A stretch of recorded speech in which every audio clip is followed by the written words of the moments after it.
you were saying that you hypnotize yourself sometimes. Are you able to break down and even give an example of how you do that? Sure. So I do self hypnosis almost every single day.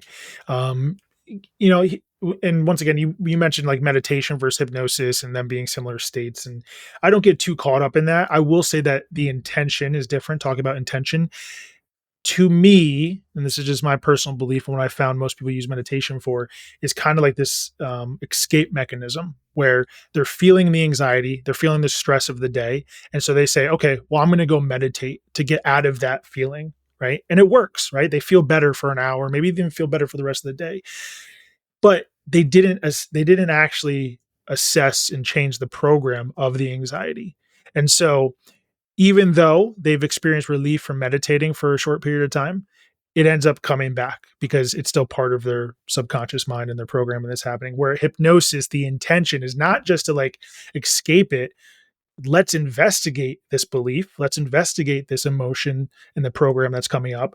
Let's find out where we learned it, why we learned it, and how can we change our brain's perspective of those events that caused us to learn it. And so what I'm always doing on a day-to-day basis is when I sit down to do hypnosis, I've done hypnosis so often that I can literally just close. We're all basically like Pavlov's dogs, but with our esophagus is still intact, as I like Mm. to say, because most people don't know that he actually cut the esophaguses out of dogs, as grim as that sounds. Um, but and that's obviously a joke there. But what I mean is that like we can condition ourselves to do anything, and we can be triggered. But like you said, a stapler, we can condition ourselves to look at a stapler and feel joy. I've conditioned myself through these processes that I use to just be able to close my eyes, and I use what's called the 3-2-1 method, where if you've ever heard of Jose Silva and the Silva method, for anybody that's looked at his work, it's just a process of first walking yourself through a physical relaxation, then walking yourself through mental relaxation, and then Jose Silva first used this process to get into what we call the flow state, or what we would call like the actual state of hypnosis. These are just kind of boxes that we put these different states in. There's no way to like really cut our brain open and see like, okay, well, now you're at the perfect level of physical relaxation, the perfect level of mental relaxation to get into hypnosis. And so what you can do through repetition and through using, like, let's say guided hypnosis audios, is you can condition your brain so that when you close your eyes, and for me, when I say the number 3 and I see it written somewhere, like I own a building down the road from me, and I imagine this 3 being on the side of that building. And so that to me triggers my subconscious mind to send me into the conditioned state of physical relaxation that I've done with repetition. Then I imagine the number 2 being written on the side. That sends me into the conditioned state of mental relaxation. And then I say 1, and that just signals to my subconscious mind that we're going into the state that we need to be into. So I literally now I can close my eyes and just say 3, 2, 1, and I'll go into that altered state. So that was kind of just like a 30,000-foot view of like what that process looks like. Are you able to break down that process into like a 2-3 minute thing? Like of just Sure. like, So go ahead. yeah, no, I can I'll give everybody the framework, because it's actually a lot easier than most people realize. Hypnosis is not some magical state. We actually go into the state of hypnosis every single day, specifically right before we go to bed at nighttime and right when we wake up. You mentioned theta and alpha and delta and things like that. There are brainwave states associated with different states of consciousness. Naturally, when we fall asleep and our mind and body is getting relaxed, we go into a state of theta right before we fall asleep, which is, some say alpha, some say theta, some say delta, right? Like somewhere around that state of relaxation, we're going into this what's called non-sleep deep rest. I don't know if you followed Dr. Andrew Huberman, neuroscientist out of Stanford, his podcast. He likes to allude to a lot of more esoteric things in a neurological way, and I think it's really good to apply some of that science behind it. But the state of hypnosis is a state of non-sleep deep rest, same as meditation, in my opinion. Once again, it's the process of either that makes them differ. And so my point is that we all naturally go into this state, even moments when you're just kind of like engulfed in a good book, or you're watching a movie and maybe you get emotional from the movie, even though they're just actors on a stage on your screen, but you're having a real physiological response to it. Like you're in a state of hypnosis. What we can do is we can intentionally get to that state by first physically relaxing. And the reason we physically relax is not because hypnosis is a state of physical relaxation. It's not. Most people get this wrong. Even a lot of like really good practitioners get this wrong. From a neurological standpoint, hypnosis is not a state of physical relaxation. It's a state of mental relaxation. But the reason that we get to a state of physical relaxation first is because what the body does, the mind will follow, and vice versa.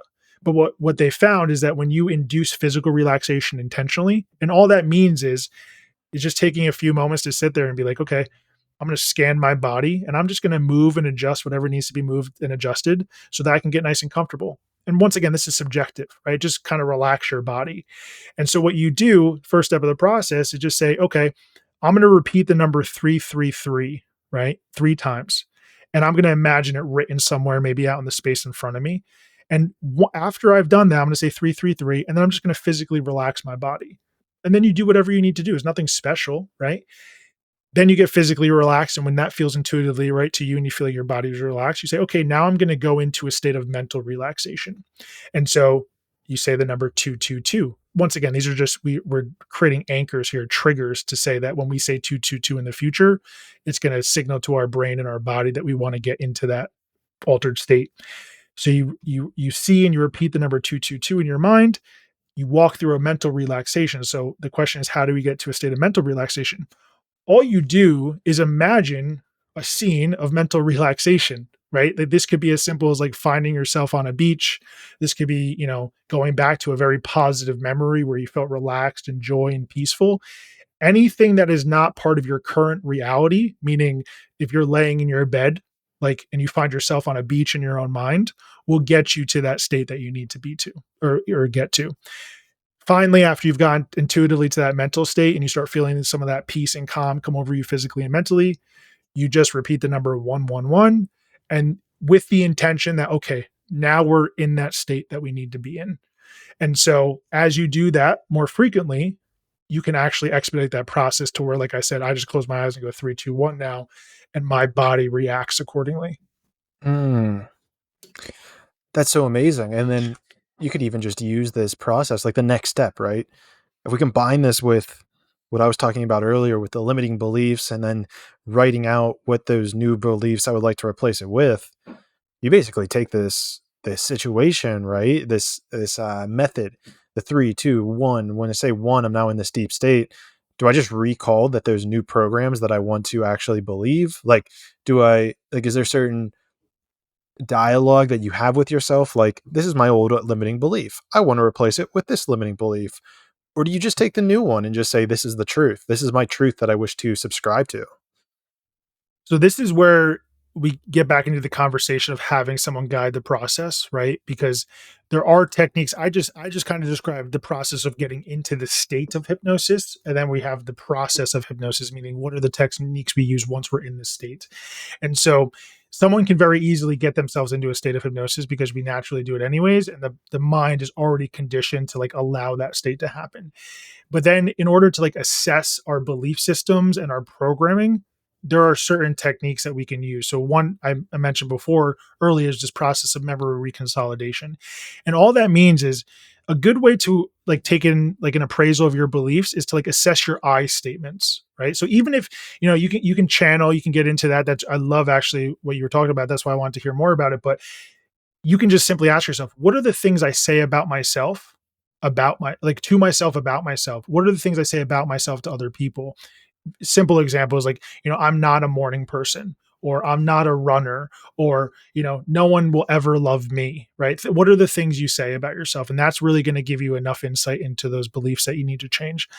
And then simply once you're in that state, and I'm simplifying this here, is you just ask yourself, okay, well, where did this belief come from?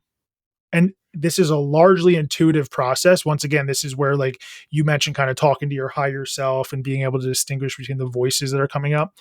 A good way for someone who's just getting into this to know whether or not they're getting, I want to say, quote unquote, the right answer or where they need to be, is to always go with like your first impression that doesn't elicit like a negative emotional response, like i.e. fear, pain, like, right? Like if it just feels right and that was the first response, go with it, even if it doesn't make sense consciously. And what you can do inside the state is go back to any moment, back to the moment you were born, And people look at me and they think I'm crazy because they're like, I don't remember, I can't even remember, my high school teacher's name. But I've had clients go back to literally the hospital room and recall things that were happening to the point that I didn't even believe them. But then it happened so often that I started having clients confirm with their parents, and their parents would be like, "How did you know the doctor did that or said that, or how do you know?" And it's just because our brain, our body, we're taking in data constantly, and we don't have access to it all consciously, right? And that's why I firmly believe that you need to get into an altered state in order to connect with that part of your subconscious mind, if you will, that